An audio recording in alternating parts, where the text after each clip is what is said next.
Hi kabayan! Makinig ka sa ilang minuto lamang na ibabahagi ko ang isang negosyo na nagpabago sa aming income.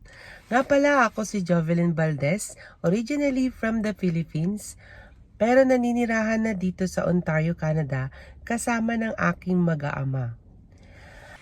A year ago, kaibigan, ay nakita ko ang nagpabago sa aming income na negosyo. May isang kaibigan na nag-share sa kanyang Facebook at agad-agad ay tinanong ko kung paano ito gagawin. At agad-agad naman sinabi niya step by step sa akin ang negosyong ito. At dahil sa negosyong ito, ang matagal naming pinaplano na magbakasyon sa Pilipinas ay nagawa namin dahil sa negosyong ito. At dahil sa negosyong ito ay natupad ang aming plano na magpagbigay saya at tuwa at galak sa puso ng mga mag-anak namin sa Pilipinas during our vacation. So na-share namin sa kanila ang blessing na nagmula sa negosyong ito.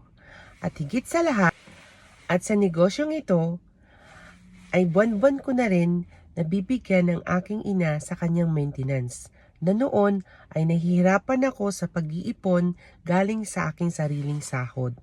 So iniipon ko muna bago ko ipapadala.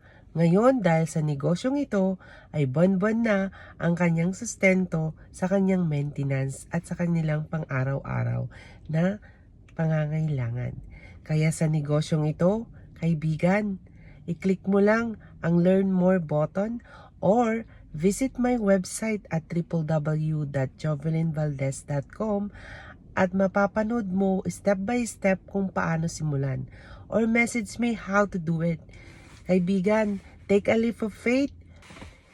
Kaibigan, take an action now and take a leap of faith para sa change ng iyong income. So, halika na, mag-usap tayo. Thank you everyone and God bless.